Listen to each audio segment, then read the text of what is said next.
Pues hola de nuevo, pues vamos a proseguir con nuestra Hello again. So we're going to continue now conferencia de with esta mañana the last que, como decía, lecture of the morning, resuena and perfectamente con it lo que hemos resonates escuchado perfectly justo well with what antes y que we para just nosotros heard también desde este proyecto before the pues break. era importante And traer el pensamiento de in Josep this Maria project, Esquirol, we thought quien agradezco the muchísimo thought haber of aceptado esta Josep invitación. Maria Esquirol was Como very decía important. en la I want to inauguración thank en him la for gala, ¿no? having Para accepted to nosotros come. este proyecto también And busca as I said construir during ese espacio de the lo íntimo Friday's y evening, sin duda during the award su ceremony, pensamiento, la articulación de I su want to pensamiento work on the ahonda intimate and en the esa articulation búsqueda of Josep de lo Maria's íntimo. thought.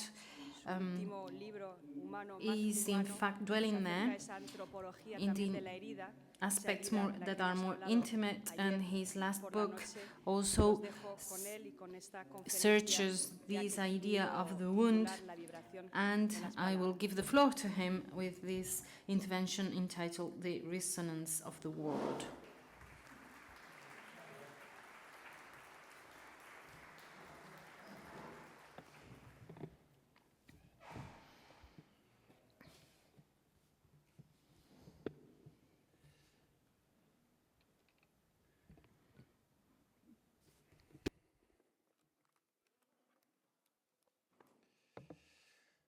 Bé, molt bon dia a tothom.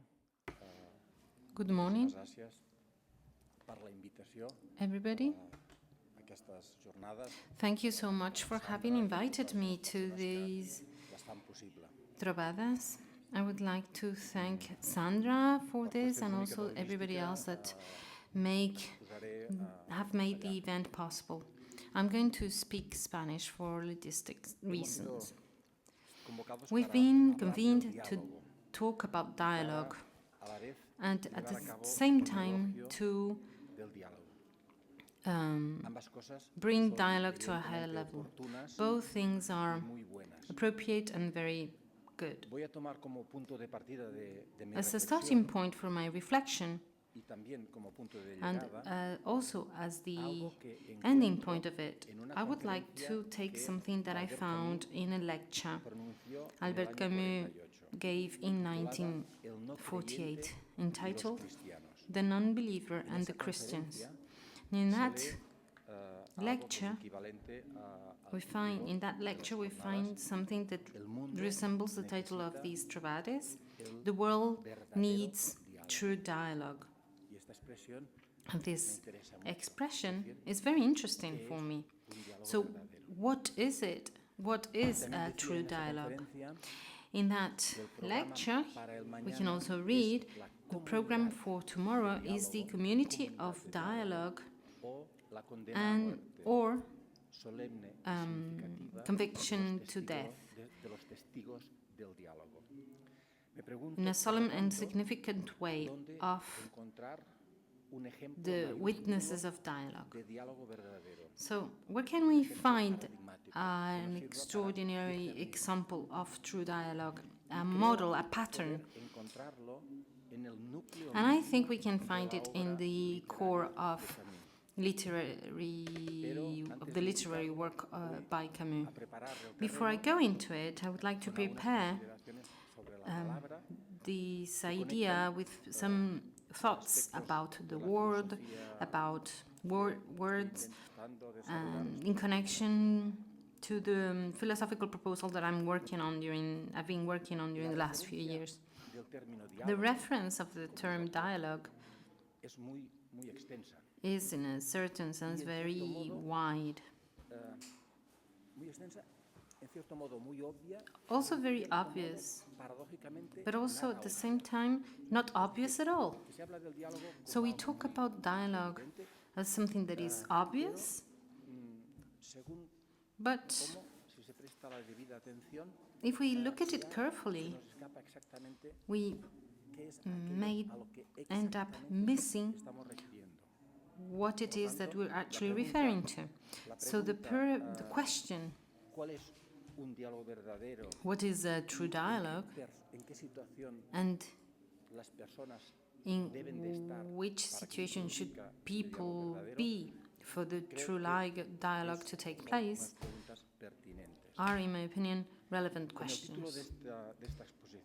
As the title of my intervention, the resonance of the word, I'd like to refer to a criterion, something that allows us to differentiate. So a criterion that will allow us to differentiate between different forms of dialogue that are more genuine, more authentic, in comparison to or confronting other forms that resemble dialogue but that are not true dialogue. I will distinguish between different dimensions and situations, although I am aware of the fact that these dimensions are overlapping.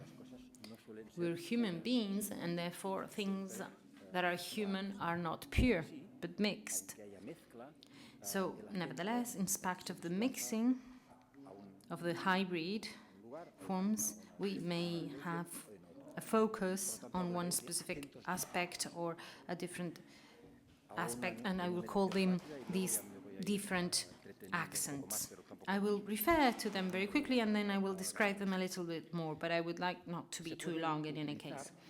So, we can use language in a strictly strategic or instrumental way, looking for an external outcome out of the communicative moment. So, for example, when someone wants to sell something to someone else, in that case, discourse will have an instrumental character. So, the seller will say a series of things with the objective of having the other person buy. Or when a politician wants to be voted during elections, that is also an instrumental discourse. He wants to obtain the vote, and this is the strategic characteristic or character of his discourse. And this is not by itself evil or bad. It is just a strategic use of language, and dialogue is not that. Then, if we move the accent somewhere else, we can find things that are not monologues. And later I will refer to why there is not an opposition between monologue and dialogue. Sometimes what we find are sort of independent, isolated discourses. Each is saying their own thing, and they don't listen to what the other person is saying, to the other person's discourse. This is something we often find in politicians, and also sometimes in the discussions in TV or the radio, because, well, sometimes they don't even wait for the other to start talking. But in any case, these isolated discourses where each knows what he or she is going to say, and they just wait for their turn to take the floor. And that is, in this sense, a place where language is a main character. Then, moving the accent once again, we reach a situation that we can call a dialogue situation. In this situation, we can start talking about dialogue, and in that situation, the people entering the situation, what those people want to, as a goal, is to understand each other. And that is a very interesting thing. It doesn't mean having the same opinion or agreeing or something. It's understanding each other, and this comes before coming to an agreement. So connecting, being in a situation where one treats the others as equals.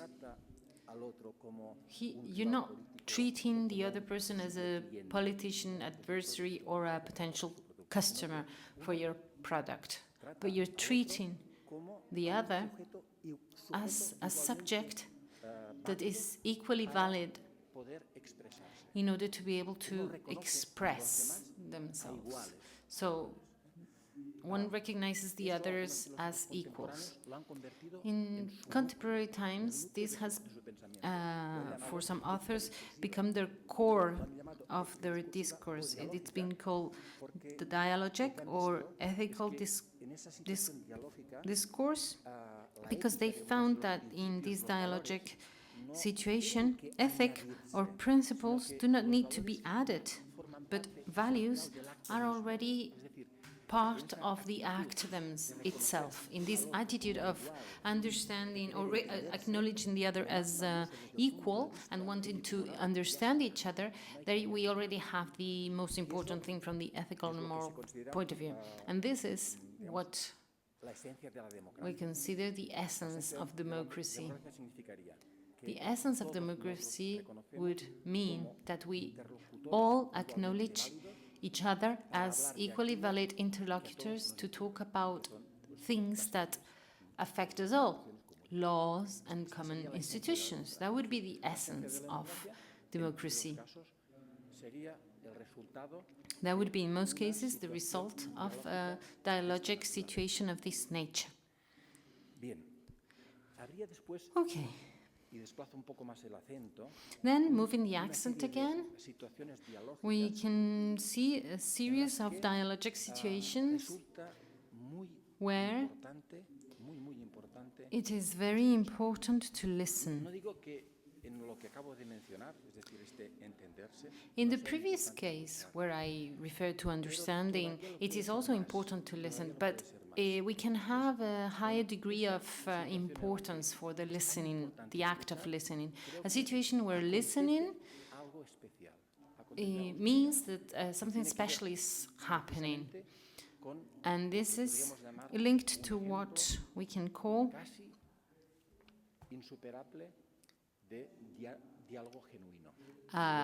genuine dialogue, a case of genuine dialogue.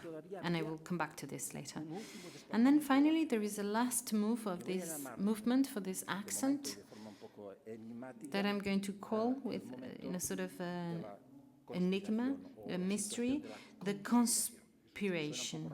I know it's a strange name, but I will explain this later. So, I'm going to go over these types again, and I will refer to some details too. So first, we have the use of language in a strategic way, and this is good. And why? Because it's better to talk than to fight. It's better to use words to convince someone to vote for you than using a weapon. So we need to underline this, highlight it. When people say we should dialogue, this means that we must leave violence behind and replace violence by words. So this is good. Nevertheless, we must also be aware of the fact that with language we can be violent. Language can be used in a violent way. I am convinced that when language is used in a violent way, it stops being language. It's just an appearance of violence. We can harm a lot with language, and that is also strategic. I can harm with weapons, but also with words. And in both cases, weapons and words are instruments, tools. So in this sense, we need to be careful, and although it is always important to replace violence by words, we must also condemn the situations where violence is produced by means of words. The communicative situation that is already allows us to talk about dialogue by itself as such is this idea of understanding each other. This is the situation where One treats the others as equals. So we have this hypothesis, previous hypothesis of symmetry. I see the other as equal to me, someone who speaks like I do, with the same rights and needs. Here we see there's symmetry. It's something that is presupposed. It's also understood that the other person has also interesting things to discuss like I do. It is supposed that the other person deserves respect just like I do. So we have this symmetry in the situation. And why am I referring to this? Because if you see this clearly, then you must also be aware of factors that may distort this, that may alter this. For example, in a meeting, if there's someone who has power, for example, with regards to a relationship based on the work environment, because it's the boss or the head of the department, something like that. In that case, symmetry may not be authentic, because there are extrinsic elements to the situation that will modify this symmetry and this equality. Sometimes it's not only things like that, but in other cases we're talking about issues that are really serious, like slavery, exploitation, and things like that. Of course, there's no equality in those cases, no symmetry. This is why in those situations, the dialogic situations I am referring to are not possible. There's no democracy. But I think democracy is a term that is too abstract to refer to these situations, and this is why I refer to these situations as dialogic situations. I prefer this term that is more concrete. So if we move the accent, where are we going to? Then we're going to an aspect of the dialogical situation that makes us see, and this is a bit of a paradox, and it's not a contradiction to what I just said, but it may seem so.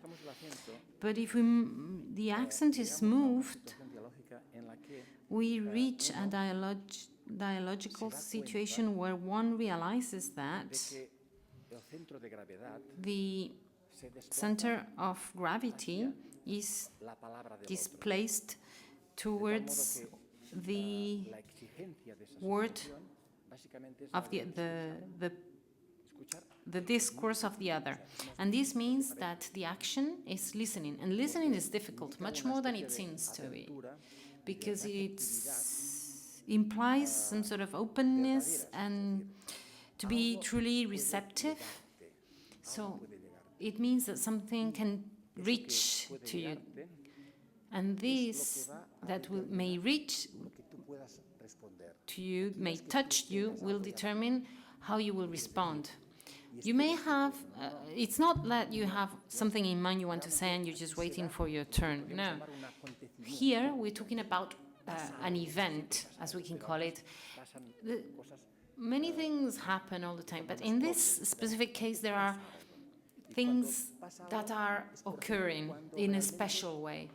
And when something occurs in this sense, it's because someone goes into a dialogical situation where there's one person able to listen to the other and therefore respond depending on the discourse that person heard.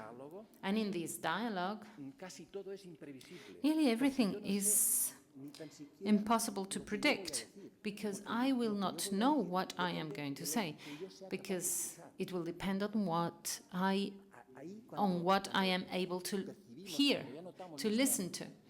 And this is a novelty, and when we perceive this novelty, this situation that can of a lack of predictability, then it's when we are facing a true dialogue, a genuine dialogue.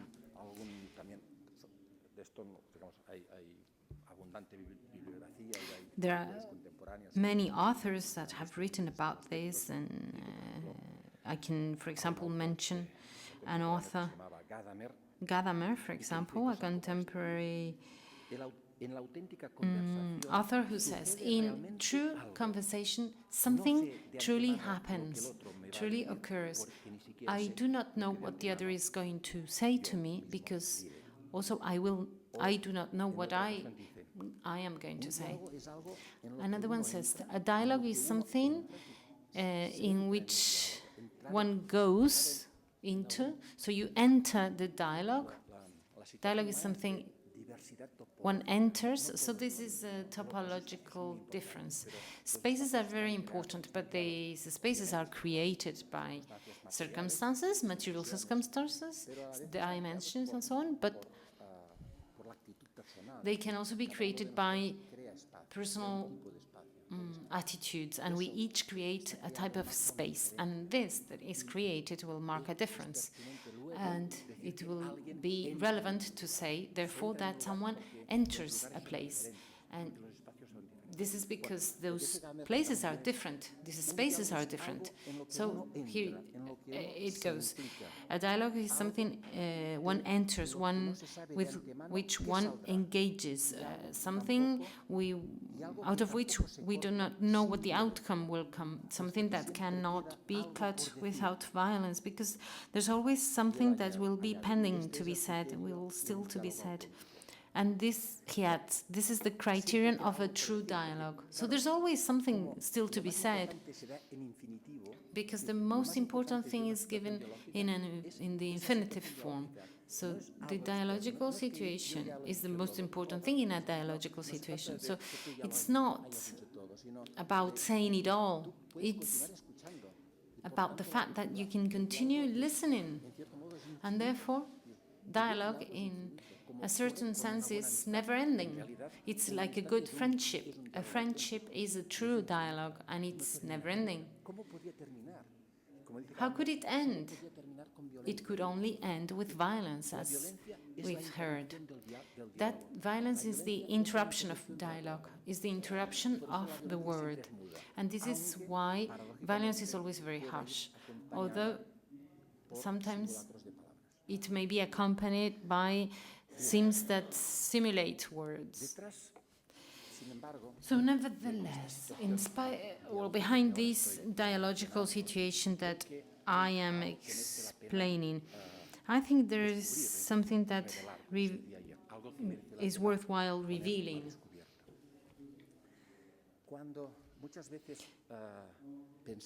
When we think about ourselves, when we reflect about human beings, how do we do that?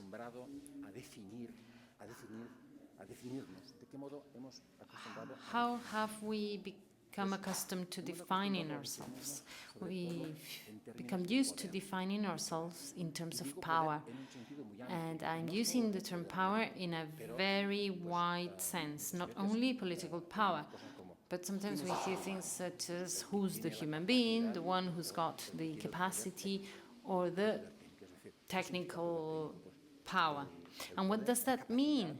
The capacity, ability of transforming the world in a radical way, in a drastic way.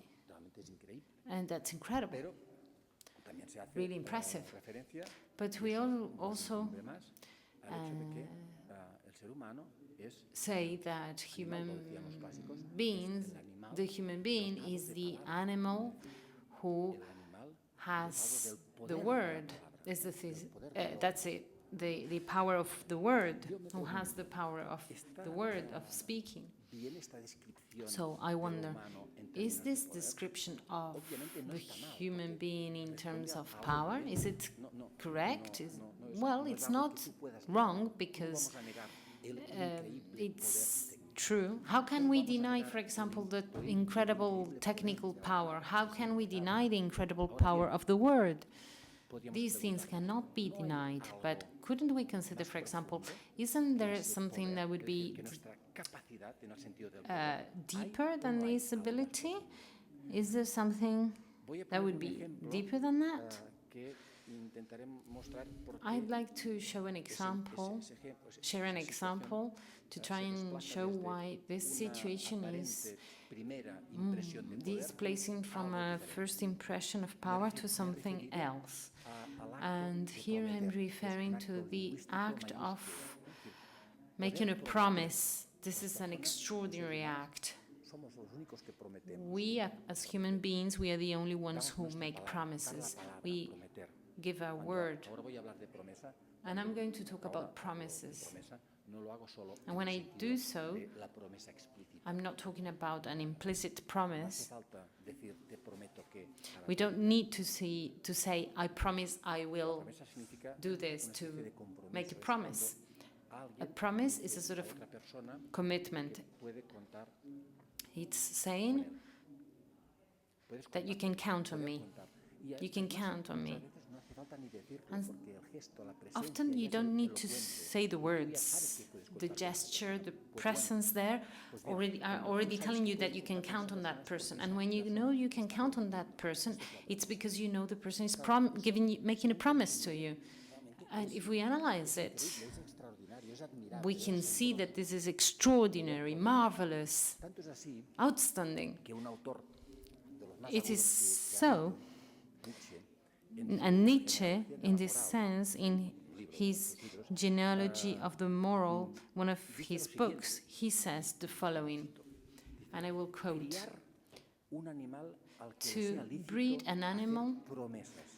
who will be able to make promises.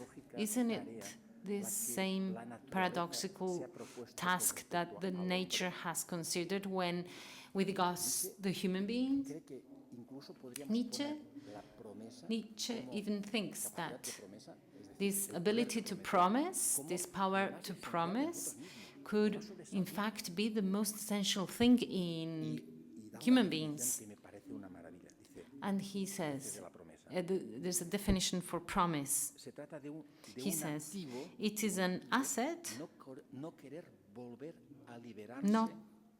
Es decir, that de doesn't un want seguir to, y seguir you don't want to queriendo free lo yourself vivido from continue loving what you've already loved once. And he una adds, auténtica a true memoria de la memory voluntad. of will. O sea, fíjense, la promesa So the promise una memoria is de la voluntad. a memory La voluntad of es the lo que yo will. quiero. La voluntad The es will lo que yo is quiero. what I want, for example, now, Aquí que eso que yo quiero and ahora what I want now, puede tener memoria. Y la memoria what de I lo que love yo now quiero can ahora have a memory. And es genial. that is promise. That is the promise. ¿Por qué es It's genial? absolutely, he's a genius. Es genial. And porque, why? Why is ¿por qué es this genial? Y la pregunta es ¿por qué es genial y por qué le gusta tanto a Nietzsche esto? ¿Por qué le gusta so tanto? brilliant, and why does Nietzsche like this so much?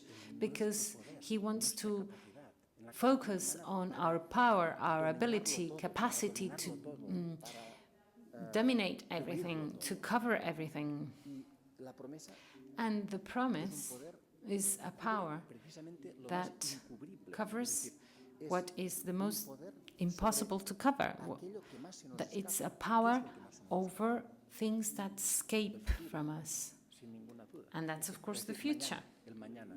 Tomorrow. El mañana es absolutamente imprevisible, Tomorrow is something we cannot predict, indomable. and therefore we cannot domesticate Que it. se dedica a hacer previsiones. Many people Previsiones precisamente por la do, imprevisibilidad. Si fuera previsible. prepare outlooks and Entonces, la cuestión es, foresee what is going to happen, but because it's impossible to foresee. And life itself, the classics said, death is certain, siempre incierta, está but the time of it is uncertain. aludir a esta total opacidad del mañana. And this is a way of referring to this opacity of the future. No one knows what will happen in the future, or whether there will be a future. Esto es lo que ve So, Nietzsche, que el Nietzsche ser humano es capaz de sees decir, that human a pesar de beings, esta the human being is able of saying, in spite of the fact that we cannot predict it, uno le dice al otro, whatever it will be, I will be. ¿cómo vaya? Whatever will happen, I will be there. O sea, Can there be, could there be a highest manifestation of power than this? No.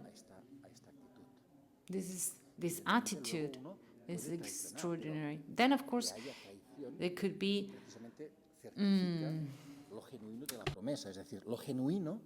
there could be betrayal. There's the promise, and then perhaps you cannot keep up to the promise, and that is a betrayal to the other person. And it is not an objection to what I just said. An author Hannah Arendt, that followed Nietzsche in this sense, with regards to this point, and I think that is only with regards to this point. And Arendt adds to this. Yes, Nietzsche is right.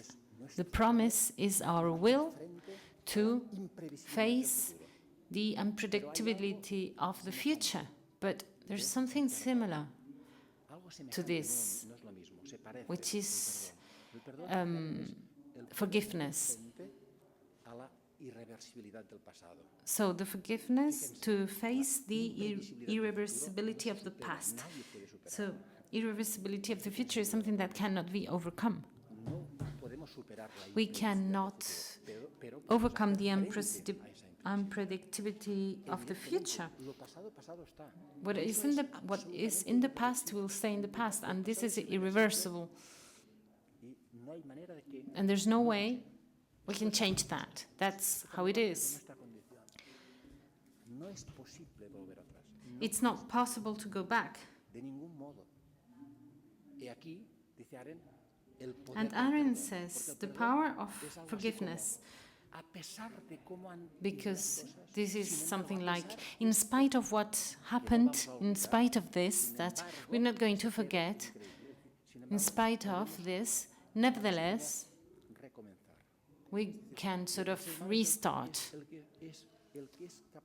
The human being is able to create, has the capacity of creating.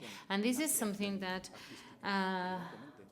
is not only related to artistic creation, it means initiating something, starting something. And the promise initiates something. And forgiveness is also a new beginning, a new start. In spite of, we are going to start again. So what's past is past, and you cannot delete it. However, forgiveness has a strength that is so powerful, and sometimes forgiveness is impossible. Sometimes we tend to say that only unforgivable things are forgivable. So actually we're talking about something that could really be proof of our highest power, the power of forgiveness and the power of promise. So where does this reflection about promise lead us to? Where does it lead us? According to Nietzsche, this leads us to a point where I would like to make a difference between the interpretation of this author and mine. Actually, I would like to say that I wish this was a dialogue, because I have tried to listen to Nietzsche as much as possible. I have tried to listen to him for years. I have tried to respond to what he says. And this is my humble response, which is diverging, but what I have heard from him has allowed me to elaborate this little divergence. And, well, Nietzsche talks about the power of promise, and he expresses the situation with regards to the future, to the power that is projected upon the future. But he hardly talks about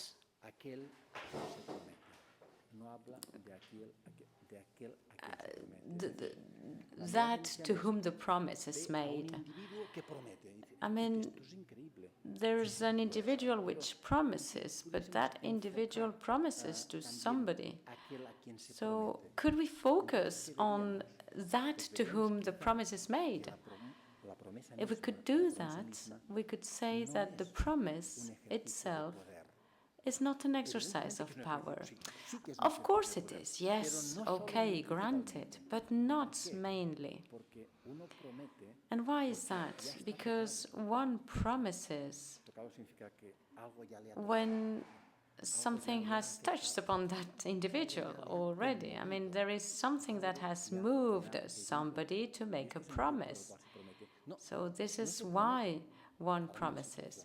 I mean, you don't promise under any situation. Of course that you can promise, but in a genuine situation, you promise because you've already been touched.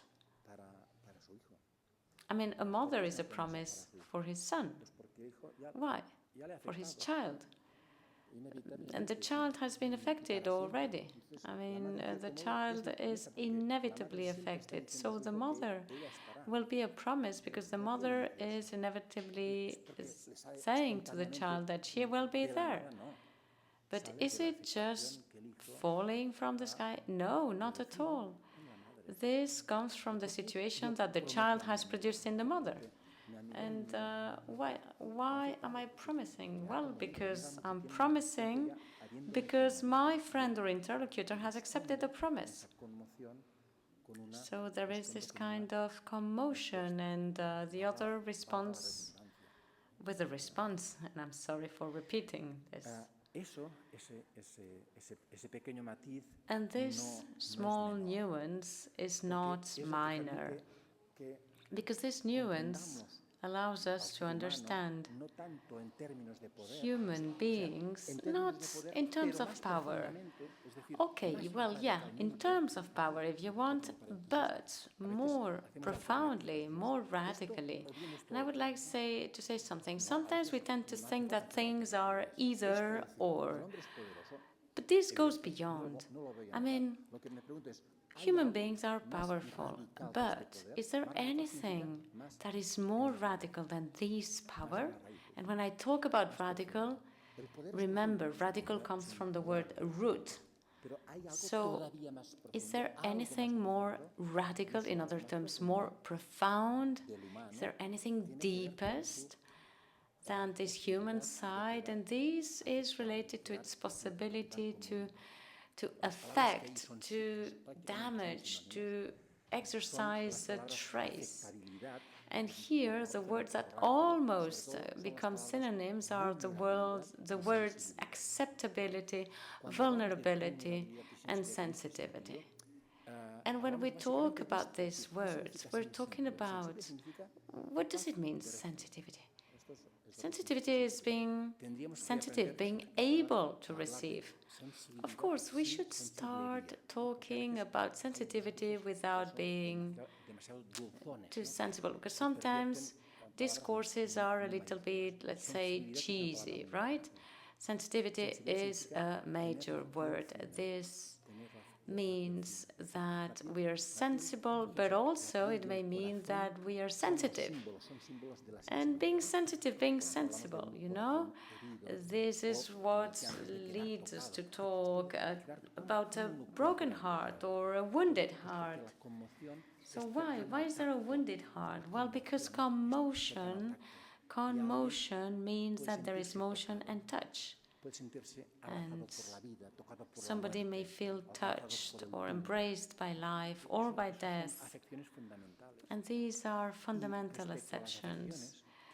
And now, regarding these acceptions, of course, I am not in command, I'm just in response. Or in other words, according to fundamental human situations, we are not in a situation of power from the onset. However, we are in the possibility and the situation of receiving from the onset. And vulnerability, this means wound. We find the word wound in vulnerability. And here, the wound is not necessarily this kind of wound understood in medical terms, of course. It is a wound understood as a commotion, I mean, the human being that has been touched. And I'm going to move forward and to come to an end here. What happens in this situation is that we see that human words are mainly a response. We see that the most radical word is not the first word. And I'm not talking in chronological terms, I'm just mentioning that in the most radical human situation, the first word, my word, is always the second. Or in other terms, I can only say something because I first listened to something. This is the motion, right? This is the movement. I mean, there is one word coming prior to my first word. I can promise because something has happened to me prior to my promise. So the fact that things happen to us, of course, this is granted, right? So somehow we cannot say that, I don't know, let me speak in metaphorical terms. These glasses, the spectacles I'm wearing, well, nothing may happen to these spectacles, right? I mean, they can fall on the floor and break, but they're passive. I mean, nothing can happen, nothing can occur to these glasses. I mean, they're not sensitive, they're not vulnerable, they're not open to anything happening to them. Whereas we are. We have this openness. And this is not a position, this is what we are. It's not that now we say, oh, yeah, let's be responsible now. Now we're going to be responsible. No, this is something that is already. It is a situation in which I am. I mean, I am in a situation in which basically I have to respond. Then I can choose not to respond, but this is also a response. So I find myself in a situation of responsibility because I am a constituted human being. Something has happened to me so that I am here. And I cannot afford not to respond, even if my response is not responding. So my responsibility and my actions are not so much a response to power, but they're just a response because that's what the situation is. All right, having said all of this, and after having written about promise, I found a short text that I would like to share with you. This is a text by Borges, by Jorge Luis Borges, entitled The Unending Gift, and it says, a painter promised us a painting. Now, in New England, I know that he's dead. I felt the sadness to understand that we are like a dream. I thought of the man and the painting that were lost. Only then, and this is between brackets, only gods can promise because they are immortal. And then he goes on, he says, I thought in a prefixed place where I could place a painting. And then that painting with time would become just one more thing, just something else, just one of the vanities of the house. Now, referring to the promise, he says, now this promise is unlimited, it is relentless, it is permanent, it couldn't take any form, any color, it is not tied to anything. This exists, the promise exists, and it will keep growing like a music, and it will be with me until the end. Thank you, Jorge. And he adds, between brackets, also man can promise because in promise there is something immortal. So this text, well, I got fascinated by this text. I think it is beautiful. This is gratitude to promise, right? And I would like to say something about this. Well, so who is in a position to promise? Who can promise? Well, immortal people. I mean, well, immortal beings or gods. But also humans can promise. But I would say that, yeah, it is especially human beings rather than divine creatures who can promise, because there is something prior to what human beings want to promise. I mean, and human beings are the most vulnerable ones. There's nothing more vulnerable than a human being, and these entails the capacity to promise. So because humans are mortal, they're vulnerable, there's this fragility, and then this is the good, and this is the heart. So that's why, according to me, it is human beings who can indeed promise. And now I will finish my talk. This is the last point, actually, because before I was saying that I would talk about a further emphasis or a further step. And now I'm going to move towards responsibility. But I would like to say that in the conference to which I was referring at the beginning, Camus talks about how convenient it is to establish a dialogue between people like him, I mean, truly Christians. And you know what really strikes me is this: truly Christians. When a Spanish bishop veneers political execution, when a Spanish bishop worships these executions, political or not, he's not a bishop anymore. He's not even a man. And this is what we're talking about. We're moving away from what is human. And this is the key.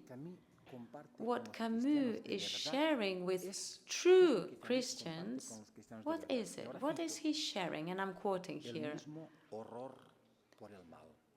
He shares with true Christians the same horror for evil. And Camus writes, "We are in front of evil. I know, and other people do know, what we must do, what must be done to reduce evil, or at least not to increase it." Let me say that this can only be said by somebody who really knows about it, who has lived the situation, who respects the situation. This is exactly what I meant, actually. The fundamental is not to hurt. Not to hurt, which is so much already, because it's about not hurting, at least not spreading evil and damage and pain. And to my knowledge, well, this is actually the thesis, the starting point of the plague. This is the most revealing moment. And the most revealing moment happens when Dr. Rieu tells Panelu, the old Jesuit, that the doctor says to the Jesuit that he does not want to argue about theological things. He does not want to discuss about issues like grace, because what really matters is somewhere else. And I'm quoting here, actually. The doctor says, "We are working together for something that unites us beyond blasphemy and beyond prayer." And this is what matters, really. I believe that a dialogue doesn't exist. And I think that this is a dialogue, this is a totally genuine dialogue, because actually Real dialogues, true dialogues are complicity. We're talking about logos, the word logos, which covers the day with the same horizon. Dialogos, dialogo, dialogue means through the dialogue. Dia means through, and Greek people used to talk about dialogue as a conversation between two. But the word dialogos does not talk about duality from an etymological point of view. It talks about something being through the word. This is something that happens through the word, dialogos. And what happens? Well, something happens through words, and only whenever something happens through words can we say that there is dialogue. So I'm saying here that this kind of complicity is an inspiration, because inspiration is sharing the same wish, the same horizon. And these two characters, they have the same horizon. These two characters, at the end, they share the same experience. They have the same horizon, and that is why they are in the same conspiracy. A conspiracy is a beautiful word, even though sometimes it doesn't say. Conspiracy is con, inspiration, having the same inspiration, which is beautiful, and these two characters conspire. I call this conspiracy the conspiracy of the desert. Jan Patočka, a Czech philosopher, calls the situation the solidarity of the moved. I think this is beautiful. And he also understood that there was no deepest dialogue than the one in the case of this solidarity of the moved. And Camus talks about a handful of tireless, relentless, solitary people to which millions of voices could unite. So it's a handful of relentless, solitary people or individuals to which millions of voices could unite. And this means that this is still our opportunity. So the dually time, the right time as a human community that is meritful for this name. And the text of Camus says, we're working together. That's what the doctor says. We're working together for something that unites us beyond blasphemy and prayers. And this is the only thing that matters. The true dialogue is not about discourses, but rather about a complicity, about a fight against evil, against injustice, and even prior to injustice, against human suffering. What really matters is to try to reduce this suffering, or at least not to inflict suffering, not to increase or spread suffering. The most genuine dialogue is action, it's work, common work, joint work, conspiracy, a community of work that changes things. A genuine dialogue is the dialogue of a word that generates and transforms and that goes through, it changes, it shapes things. A genuine dialogue is a dialogue of a gesture. It's the gesture that goes in lines with what is human. It's the gesture for protection, for care, for medical action. Medical action, I'm not talking about just professional actions.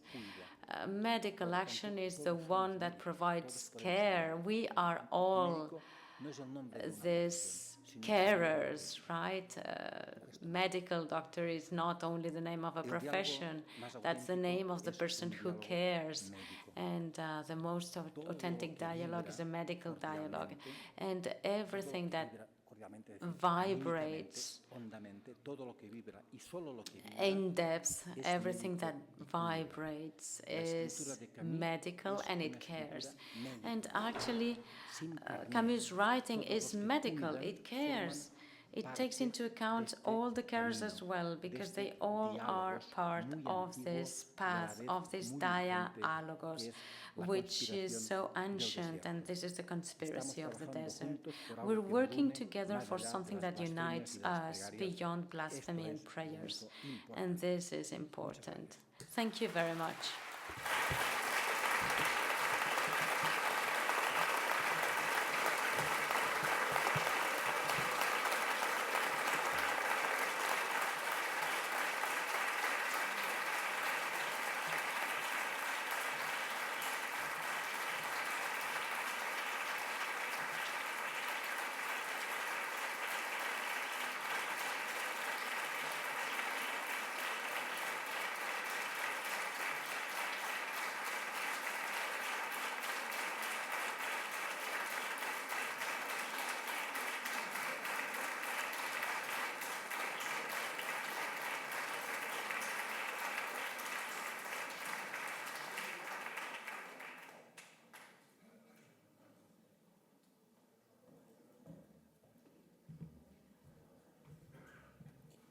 Pues sigamos conspirando juntos. Muchísimas gracias, So Josep. let's conspire together. Yo creo que los Thank you very much, Josep. aplausos I think that this round of applause, recogen la vibración I think that de they tu really palabra express y vibration nuestra escucha. and reflect the vibration of your words and how we were listening. Thank you so much.